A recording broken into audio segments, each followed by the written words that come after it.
Aposto que dessa você não sabia.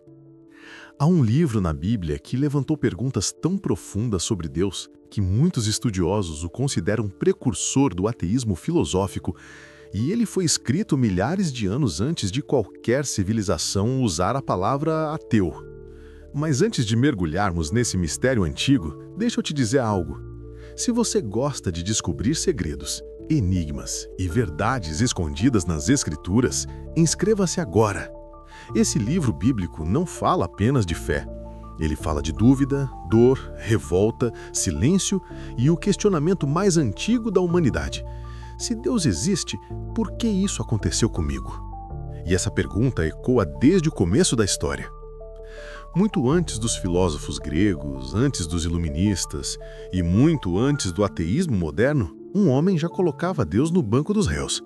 Esse homem é Jó, e seu livro é o mais perturbador documento existencial já escrito. Acredita-se que o livro de Jó seja um dos textos mais antigos da Bíblia, talvez mais antigo que Gênesis, escrito. Ele nasceu em uma época em que ninguém ousava questionar o divino. A humanidade vivia à sombra de deuses temidos, caprichosos e violentos. Mas Jó faz algo que ninguém fazia. Ele argumenta com Deus. Ele não só sofre, ele exige respostas. Ele protesta diante do céu e desafia a lógica da fé cega. O livro começa descrevendo um homem íntegro, próspero e admirado. Mas tudo muda quando uma tragédia violenta despedaça sua vida. Seus bens desaparecem, seus filhos morrem, sua saúde colapsa, e tudo isso sem explicação alguma.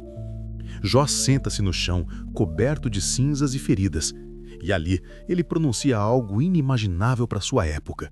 Ele deseja não ter nascido e amaldiçoa o próprio dia em que veio ao mundo. É o primeiro grande lamento existencial registrado na literatura humana. Seus amigos chegam para consolá-lo, mas não conseguem. Eles repetem as frases religiosas da época. Para eles, sofrimento é igual a castigo e prosperidade é igual a bênção.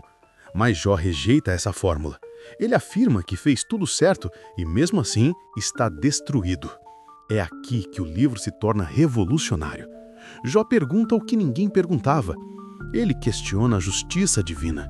Ele questiona a ordem do universo. Ele questiona até a própria lógica da fé cega. E mais, ele acusa Deus de silêncio. Enquanto seus amigos defendem Deus com explicações prontas, Jó faz o contrário. Ele enfrenta o mistério. Por que o justo sofre? É a pergunta que atravessa o livro inteiro. E essa pergunta ecoa até hoje em hospitais, guerras e funerais. Jó fala como alguém que perdeu tudo, mas não perdeu a coragem de questionar. E isso é o que torna seu livro tão humano. Em certo momento, Jó declara: "Grito por ti e não respondes." É a dor de quem sente o céu fechado. E, ao mesmo tempo, é a voz de milhões ao longo da história, a voz de quem sofre em silêncio.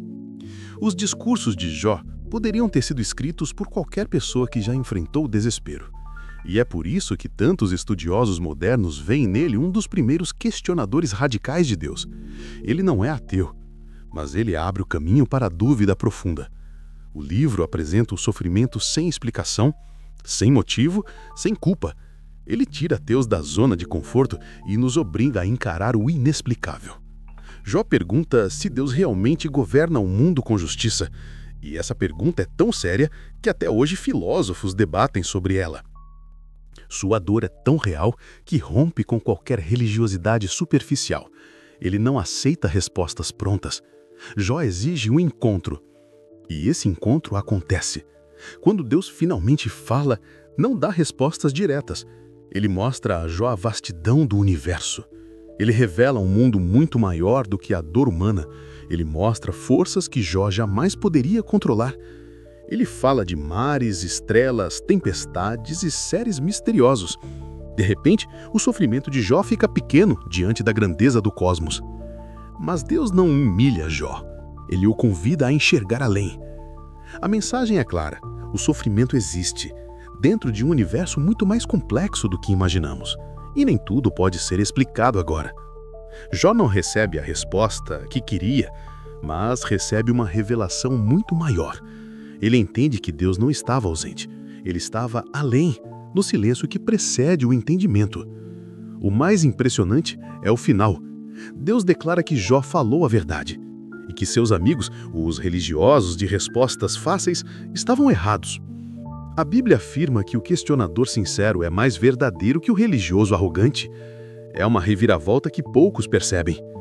Depois disso, Jó é restaurado, mas a restauração não apaga as suas perguntas.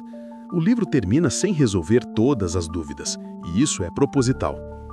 Jó nos ensina que a fé verdadeira não elimina perguntas, ela sustenta perguntas sem perder Deus.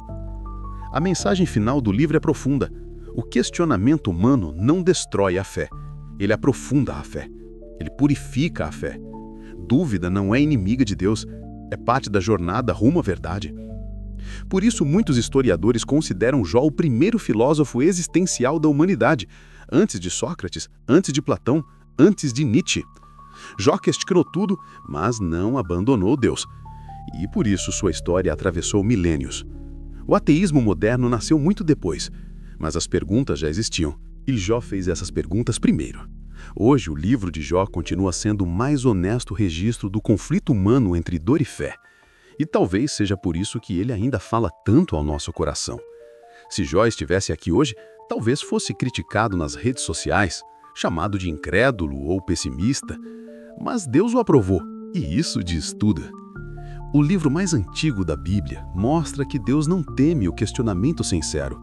Ele acolhe quem busca respostas com um coração verdadeiro. E a história de Jó prova que até no silêncio de Deus existe propósito. Mesmo quando não entendemos, ele continua presente. A jornada de Jó nos lembra que fé não é ausência de dúvida, é caminhar apesar da dúvida, é confiar mesmo sem ver, é continuar mesmo sem entender.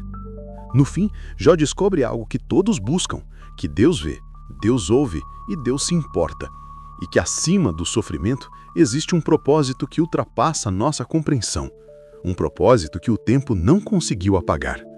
Relatório do Tempo, revelando verdades que atravessam milênios e ainda iluminam nossa caminhada.